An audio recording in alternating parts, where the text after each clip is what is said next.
Hey guys, welcome back to another episode of Crazy D's Equipment. So today we're going to kind of go back to the roots of the channel. I know in the past here we've been doing a lot of auction videos and a lot of videos about tractors that we've rescued. But you know, this channel started about 2 years ago and it's always been based around the lot.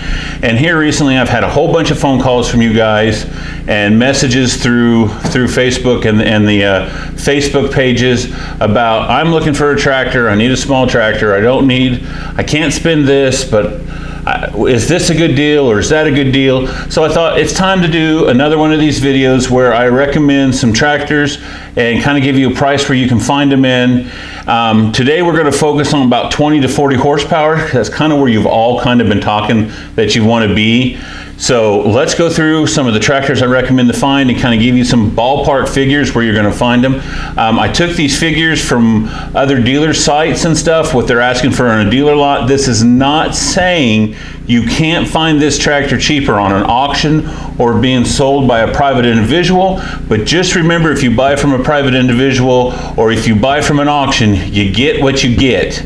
So just because you got a deal doesn't mean you got a deal, if you follow me. So, but anyways, let's get started. Ford 2810. So guys, I picked the Ford 2810 because it meets the qualifications that I set. So that has to have 3-point and it has to be in the horsepower range that we set. So the Ford 2810 was built from 1983 to 1990. It is about a 28 to 36 horsepower tractor, and it does have live PTO, which is important to all of you guys if you're going to do mowing or any stuff like that. Now, I dug through the sites, and what I can find, you could definitely find this tractor, and it's going to be one of the more expensive tractors on this list, but it is one of the newer tractors on this list too. So you're going to find it somewhere between $4,000 to about $8,000, and in that price range, you're going to be able to probably find a very good, very reliable tractor. But this would be a perfect tractor if you guys had a lot of mowing, or if you need to put a loader on it, it would work ideal. It's going to have the power steering that'll be able to handle a loader. But the Ford 2810 is one of my recommendations. The Case 430. The Case 430 was built from 1960 to 1969. It's going to be somewhere between a 30 to 40 horsepower tractor. It does have live PTO. Now guys, you're going to be able to find this tractor either in a diesel version or a gas version. There's also going to be row crop or standard front end. It's going to be a little utility, which is going to be lower to the ground, or what they call their wide front ag one. This tractor you're going to be able to find somewhere on a dealer lot, somewhere between $2,000 to $6,000. So it's really depending on condition, et cetera, but this tractor would be ideal to put a loader on it. This is one of those tractors that Case did kind of design to have a loader. And yes, of course, there's going to be a Case on this list. It's me. For you people have watched for a while, you know that I'm a little bit partial to the desert sand, which is the white color of Case. But this tractor would be ideal. You could probably pick this tractor up much cheaper on an auction or on a sale from an individual, but again, like I said earlier in the video, you're going to get what you get on there, and you may get a lemon. So, but I definitely would recommend guys looking at the Case 430. John Deere 1020. The John Deere 1020 was built from 1965 to 1973. Again, it's a 30 to 40 horsepower tractor with live PTO. You're going to find this tractor in a huge range on a dealer's lot. You're going to either find this tractor somewhere from around $3,000 to $10,000. And I know that $10,000 probably exceeds most of your guys' budget. At that point, it's almost, if you can spend $10,000, it's worth financing a brand spanking new tractor if you can pick a good one. These tractors, you know, they're pretty solid. They do have a little bit issue with the clutch on them. I found from personal experience. I've had several of these come through the lot, and clutch work is usually something we always have to do on one of these. Now, I'm not saying that that's normal, but it does seem when I get them, that is the case.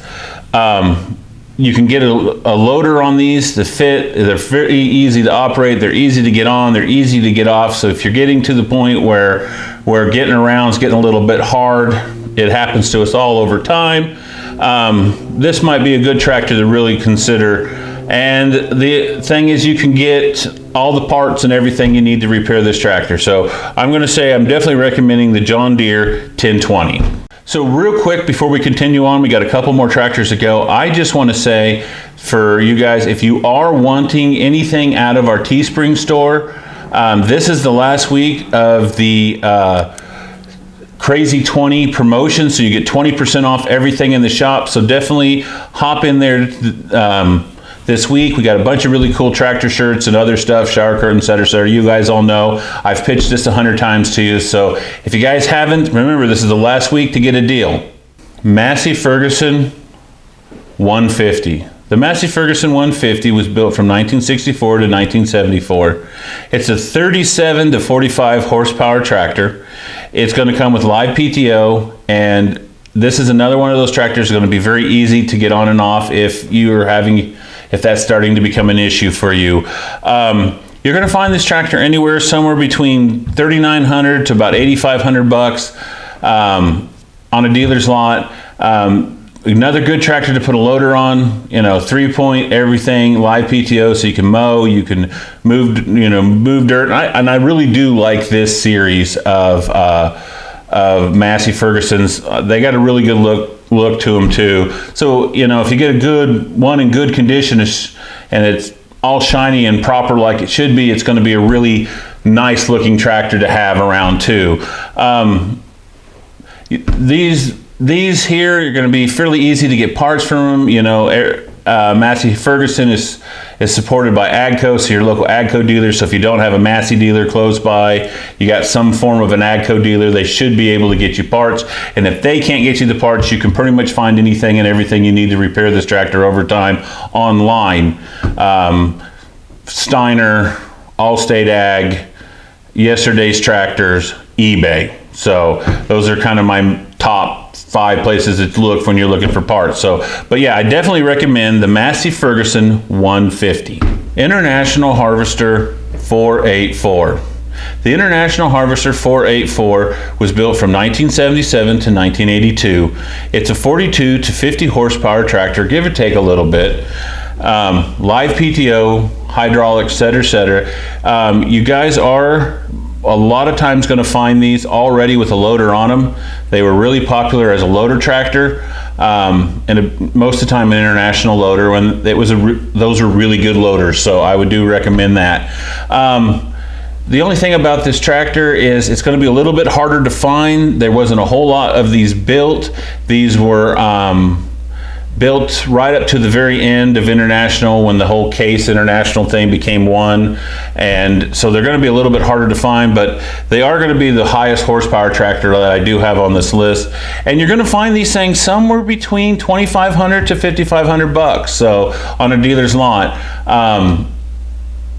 I kind of recommend, if you do find one, definitely jump on it. I think it's going to do the trick that you want. It's going to serve the purpose that you guys definitely need out there on your property. So, but anyways, guys, those are my picks. Those are the list of stuff that I've chose for you. These are some tractors I'm not saying go out and buy these, but I am saying give these a thought in the process while you're looking. These are tractors that might be able to fill into what you're needing to do. So, but anyways, thank you for coming in. Thank you for watching, and we will catch you later on.